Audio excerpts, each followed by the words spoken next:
back, relax, and maybe get yourself a snack. Me and you gonna have a little chat about books.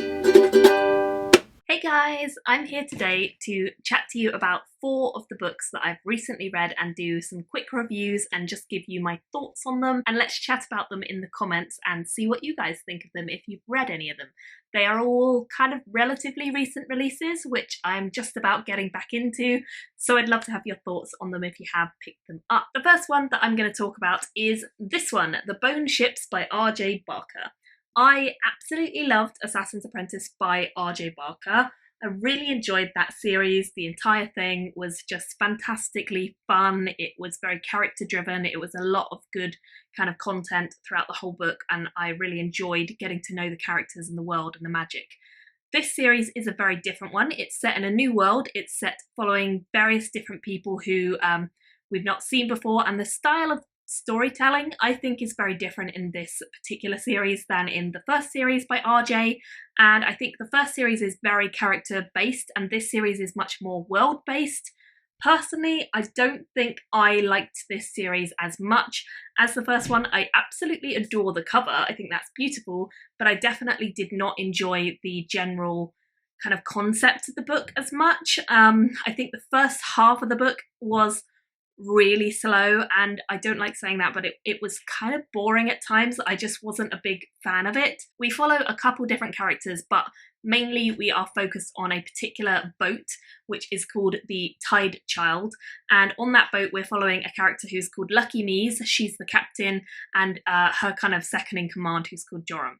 So personally I found I couldn't really connect with the 2 characters who are the leads very much, and I think that's because the entire focus of this book is very much about pirate life, living on the high seas, coming up with a completely new kind of terminology of sailor terms and sailor living, and I think that RJ does that really well. He definitely captures the essence of living at sea and what life is like and how adventures can go wrong or be fantastic, and I think that excitement and energy of living on the sea is definitely there, but the character side for me was a lot more lacking in this series than it was in his previous series. I didn't feel that connection, that kind of sense of like really wanting the characters to do well.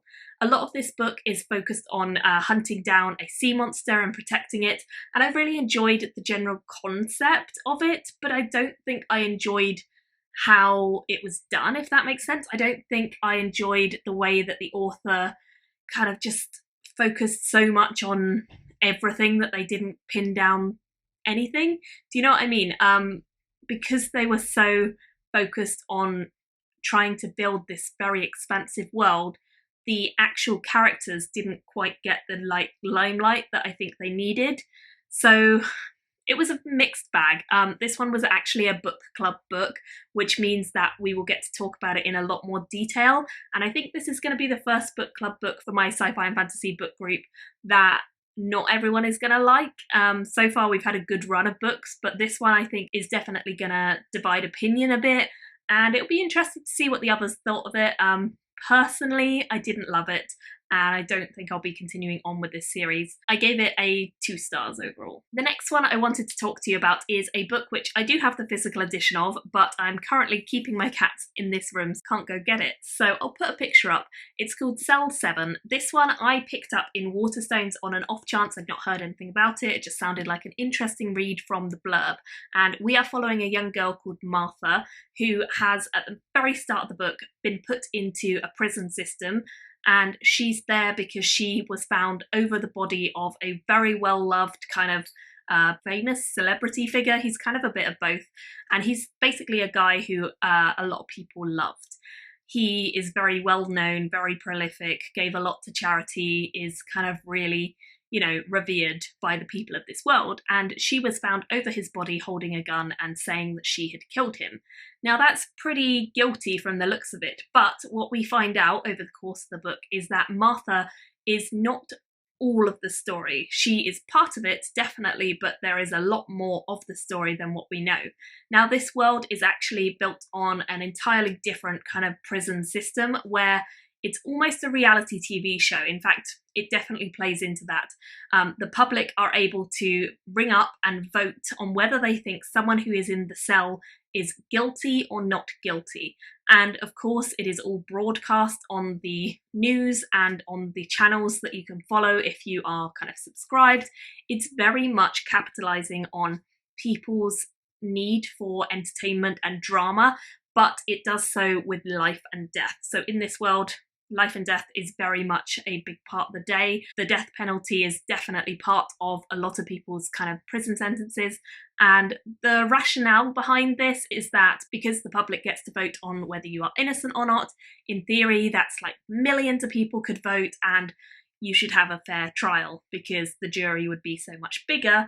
But equally, there's TV presenters who can spin things their own way. There are all these camera crews who are kind of putting their own tint on things, whether they think you're guilty or not. And a lot of people don't have the money to vote. People who are in the poorer areas don't have the money to ring up and vote. So it's a weighted system, but it's one that a lot of people are in denial about it being weighted. So it's a tricky one. It brings up a lot of moral and ethical kind of discussions, and I think that's really cool, and I liked that. But I also think that the story in general is kind of a quick-paced one. It's a thriller of kinds. It doesn't feel like it takes long to get into it. Martha's storyline is very easy to connect with because she is, at the end of the day, a young girl in a scary situation. And I really enjoyed it. I found this was very, very easy to enjoy and connect with. And I looked forward to the ending where I found out what was going to happen to her. I kind of had an idea of what might happen, so it wasn't a big surprise, but I did enjoy getting there, the journey. I ended up giving it a 3 out of 5 stars, and I definitely think it's a series that is a lot of fun, and for a dystopia thriller kind of thing, it was definitely worth picking up in Waterstones. So I don't know if I'll go on and read the second one or not. I'm intrigued, but I don't know if I'll pick it up or not anytime soon, but I enjoyed it. So the next one I want to talk about is Circe, and this is by Madeline Miller. I've actually read one of her other books and I didn't like that one very much, but this one I'm pleased to say I liked a lot more. In this story, we are following Circe, who is kind of a descendant of one of the Greek gods, and she's a character that I didn't really know an awful lot about, although she has got mythology to do with ancient Greece, and a lot of people do know her story. I personally just wasn't particularly familiar with it, but this story is a retelling of her kind of mythology, with her at the centre of the story and her deeds kind of having justifications. The idea, I suppose, of this is to bring her to life and to make her into an icon that you can relate to and sympathise with and connect with. And I think the author does this so well. The writing in this story is very beautiful and very evocative and very easy to get into. Despite that, I don't think it's overbearingly lyrical, but I don't think it's kind of really plain either. It definitely has a bit of flair to it, and I enjoyed it. I audiobooked this one, and I think the audiobook narrator's good. Generally, the story kind of goes through a few different phases, like a Greek myth would. It tells the story of her young years, and then it tells the story of her sort of maturity, and because she is a goddess of kinds, she has many, many lifetimes to live, and her story goes on through many mortal ages. So it's interesting to see how she changes and develops and matures over the time. She ends up getting sent away to an island on her own at one point. I think the story from that point onwards was probably one of the most interesting bits for me. But overall, I enjoyed this. I thought it was definitely a fun read, and certainly one that I would read more by the author now, which is good because I didn't think I would after her first read. But yeah, this one definitely changed my mind about her and made me think she's a much better author than I initially realised, and I liked this story on the whole. So I gave that a 3.5. This is actually one that I'm doing for my workbook club this week, so it's going to be fun to chat about, I think. There's a lot of names that I can't remember of all the gods, but in general, the book was good. And then the final one that I want to talk about in this review is Horse Destroys the Universe, which when I hauled it, so many of you guys were like, you have to tell us about this book because it sounds insane. And it is. It's the story of a horse called Buttercup, who for some reason is chosen to be part of a kind of experiment where Buttercup's brain gets expanded and kind of is evolving to beyond a human superintelligence. It goes almost into the realms of like computer intelligences and beyond.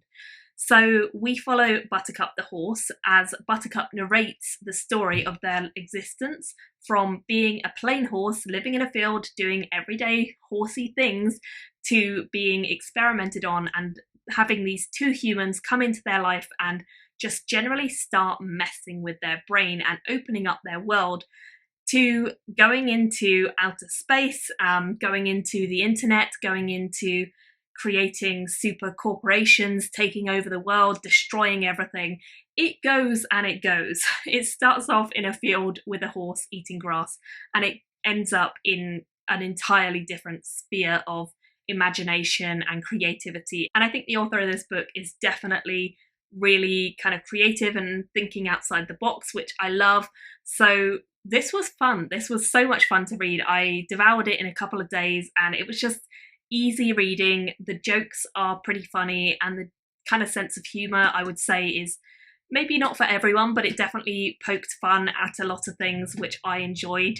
And I just generally loved the way that the horse Buttercup is commenting on humanity and what humans do and how stupid we are, because honestly a lot of things that the horse comments on are very much true of humans and how bizarre we are about certain situations. And I think that it was fun to kind of get a horse's perspective, even though I know the author is not a horse. It acts like it is. The narrator is a horse, and they've done well, I think, to get inside the mind of a creature that we don't know an awful lot about, but it's pretty fascinating to read from their point of view. So I really enjoyed this. I do think it's well worth reading and picking up. I would highly recommend, in fact, The Horse Destroyed the Universe, much more than I thought I would. I picked this up on a whim entirely after having read the first few pages, and I'm very glad I did. It was very entertaining and very hilarious at times, and certainly one I'd recommend to a lot of you guys. So I ended up giving this like a 3.75, something like that. Really enjoyable, and it is a standalone, so that's always a bonus as well. It means you don't have a big commitment. It's crazy. It goes kind of beyond the realm of crazy with the imagination and the extent that it goes to, but I think that's part of its charm. So I recommend this one to you guys. So those are the 4 books I wanted to talk to you about today. I'd love to have comments from you guys in the comments. What did you think? Have you read them? Are you going to read them? And I will see you all very soon in another video. Bye! Thank you for watching my video today. Go pick up a book, then come back and chat with me again.